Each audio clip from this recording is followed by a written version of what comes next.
All right, good morning, third graders, to the 4.3 grammar homework review. We are on Wednesday.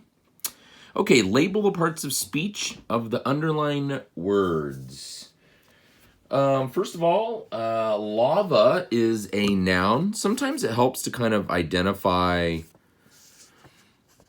the ones you know right off the bat. So if you know lava is a noun, maybe that'll help you understand what hot is. Because if you just look at hot, you're kind of like, what? Hot? Oh, and then once you look at lava, you realize what hot is. Okay, so if lava is a noun, that makes hot an adjective because it's describing the lava. What kind of lava is it? It's hot lava. Okay, spews is a verb. Upwards is kind of interesting. Upwards is actually an adverb. Why? Because the adverb here is describing the verb. So how does the lava spew? It spews upward. So upward is actually describing the spewing, okay? So adjectives describe nouns, adverbs describe verbs.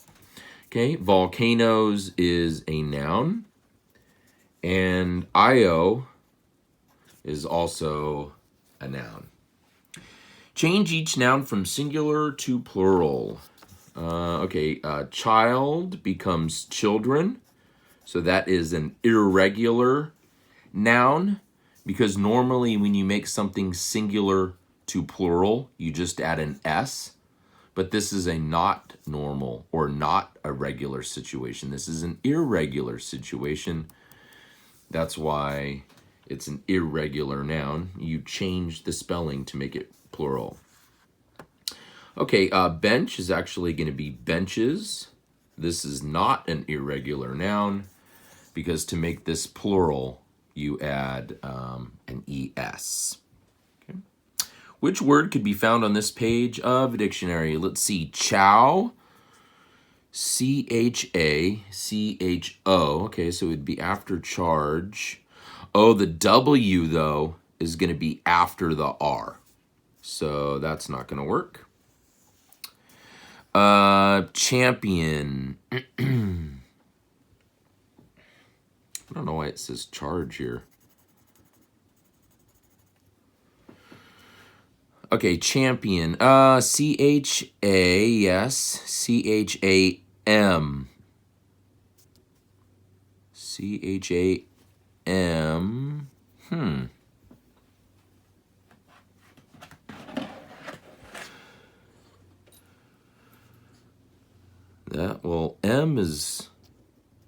M is before the R, so that's not going to work either.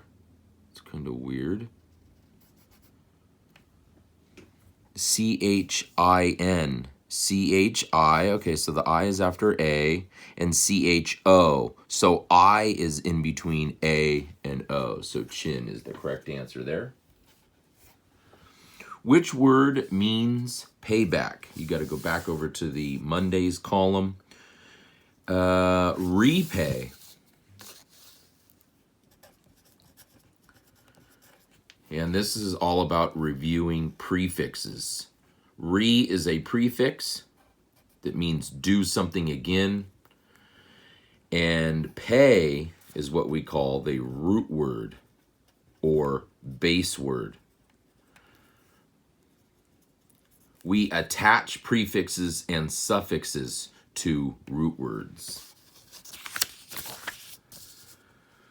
Underline the conjunction in the sentence. All right, when is the conjunction? And then what do we have here? We have the spacecraft traveled to Jupiter. This is an independent clause, right? Because that can stand on its own. The spacecraft traveled to Jupiter. That makes sense on its own. It discovered the planet had faint rings. That's also an independent clause because that can stand on its own. Okay, so we have an independent clause here because it can stand on its own.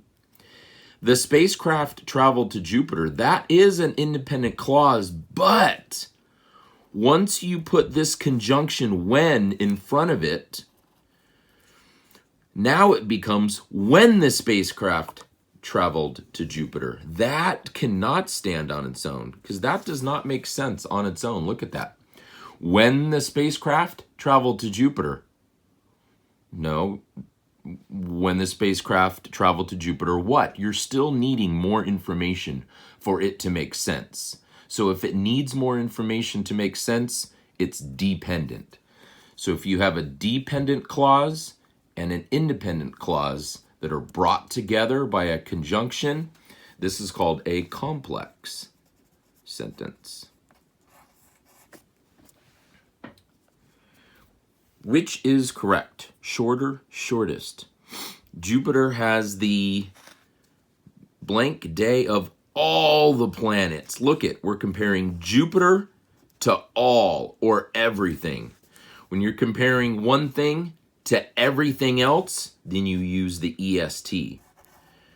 If you're just comparing one thing to another thing, like Jupiter and Mars, then you use the ER. See how you're just comparing one planet to another planet? But in this case, you're comparing one planet to all of the other planets. So you use EST. What does the underlined word mean? This is the final draft of my story. Last. Because the root fin means last, end, or limit. Okay? All right, hopefully that helps you with the 4.3 grammar review for Wednesday.